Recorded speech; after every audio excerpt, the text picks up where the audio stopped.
No. I think that'll do. That'll do. I almost just hung up on this again. No. Way on no. Hi, I'm Emmy. And I'm James. And welcome back to the Bestiary Monster Manual A through Z. And James, what are we beginning to discuss today?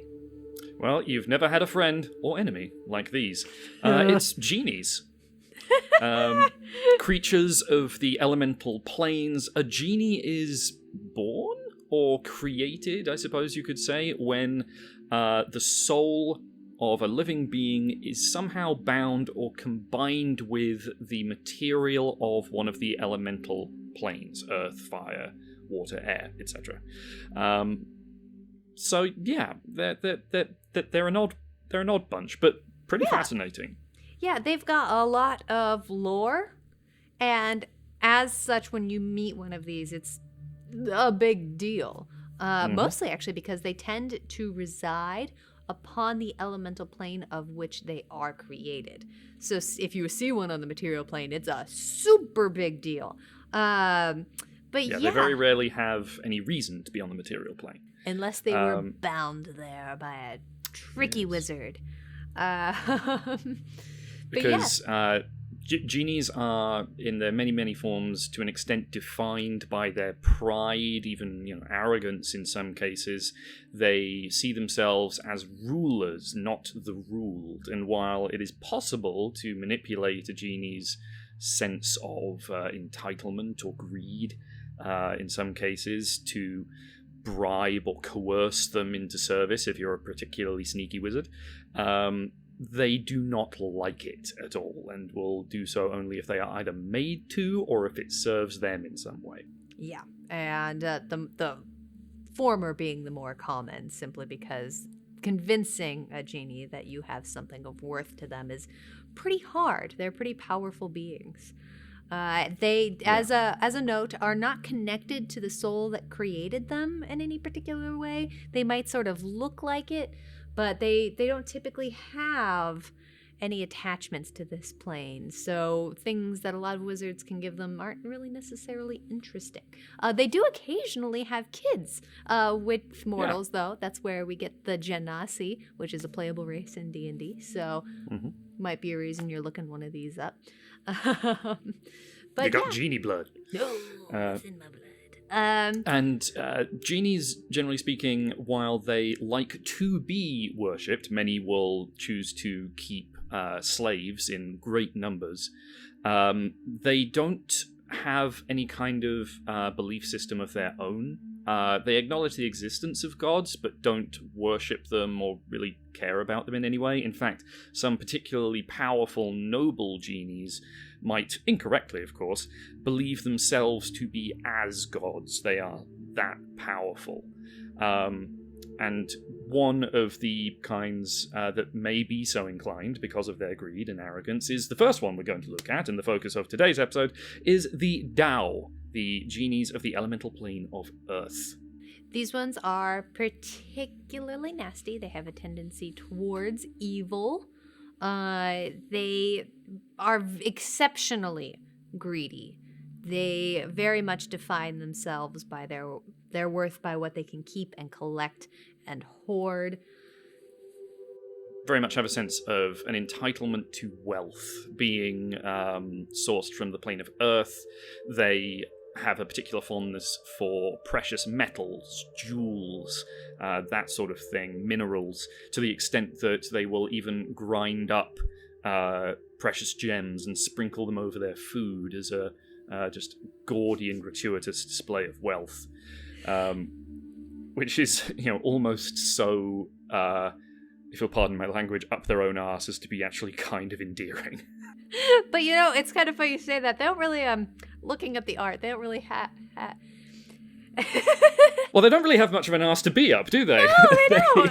They don't have their, this is again like that very stereotypical pop culture thing where you've got the lack of feet, the lack of legs, where you've got the wind sort of, or some kind of magical essence. In this case, it almost looks more like dust, keeping this particular Tao up. Almost like a sort of small sand or dust tornado as a lower half. But then, of course, again, you have a very impressive, imposing figure, suitable for the challenge rating of 11. And I think really capturing the sense of entitlement and awareness of one's own power, the way the head is sort of somewhat tilted forward, that very stern expression, the confidence and surety with which it holds its fairly impressive maul, and of course with the skin being composed of what looks like very tough rock, adorned with all kinds of jewels and precious things, but very much capturing the character of these creatures, I think. There's something particularly terrifying to me about the size of the arms and the hands. It really speaks to, I think, the level of physical danger that this particular Tao could put you in. And if you're looking down at the stats, they do pack a wallop. 23 strength. Whew, and we can be hit with this maul, so a Tao could very easily take a hit at you with the maul, or can straight up hit you with those huge fists, and they deal a 2d8 plus 6 with just their fists. Yeah, plus 10 to hit. If it's not already clear, these things are no joke. Multi-attacks. I like, well, we've talked about the fact that despite having no feet, it has the sure-footed trait, which, if you think about it, if there's absolutely one way to make sure that you don't trip over things, it's to not have feet. One of my favorite is that it's immune to the condition petrified. Because it's a rock. Because it's already a rock. It's already a rock. It has a fly speed and a burrow speed. If it dies, it disintegrates into earth and dust, leaving behind which is all the equipment carried. Indeed, which is, I think, shared by all genies, in fact. They don't leave behind any kind of corpse. They just explode into whatever element that they are sourced from, fire, water, earth, in this case. Yep. Even among genies, Tao are particularly proud slavers. They will, use their accumulated wealth, the value of these precious metals and gems and jewels, to almost trade with one another and buy numbers of slaves in order to demonstrate this display of power and of wealth. And so that tendency towards evil, I mean, we've discussed, Emmy, that it seems to be a real easy way in D&D to show that a particular person or thing is a baddie, is make them have slaves. Make them have slaves. Pretty unequivocal, way of showing that. It really is. I do think that it's a trope that's, I think, a little overused in D&D, and I think we could maybe see a little bit more nuance to it. It does start to get just a little bit dark and a little bit overbearing with the constant reference to it, but it is a pretty straightforward way to make you think, okay, this person's not a nice person. If you wanted to remove that element from these guys, you could just concentrate on the wealth. If that's something that you want to or need to do for your particular game, do. But yeah, that's in the book. This is something that they are particularly fond of because they're just not nice. No, they're just not friendly to be around. Though that having been said, you're likely to fight one of these if you make it mad. Mm-hmm. But you're also very likely to just have to interact with it, talk with it.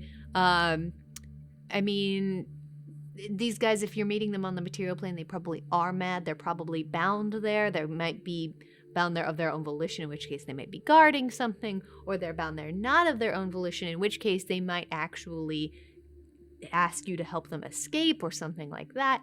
There's a lot of reasons you could meet these outside of having to fight it. Yeah, it may be that these things tend towards evil, but that doesn't necessarily mean that it's just going to want to fight you by default. No. It may be, doing so because of it being in the service of somebody more powerful than it, and so it's being used as a tool, as a weapon. But it probably has more pressing concerns than wanting to fight you. So, enemy of my enemy is my friend and all that. If you can find a way to free said Dao, then perhaps it'll be grateful in some way and might choose to shower you in some of its exorbitant wealth. Yes, and then they would be in your debt, and it would be the reverse, which is a pretty neat thing. Thank you, O fair traveller of these here internets, for joining us again here at the Bestiary, Monster Manual A to Z. If you were to sprinkle some kind of precious gem dust over your cereal in the morning, what would it be? Let us know in the comments section down below. We would love to hear from you. While you're there, you can find links to our various social media here at the Adventurers Pack. You can like the video. You can, if you feel like it, become a patron by joining us over at our Patreon. We enormously appreciate all the support that we get from our patrons, past, present, and future. You can also subscribe to the channel if you haven't already, and while you're here, you might want to check out a couple of other videos that we've done previously, and you can swing by next week to join us when we talk about the Genie.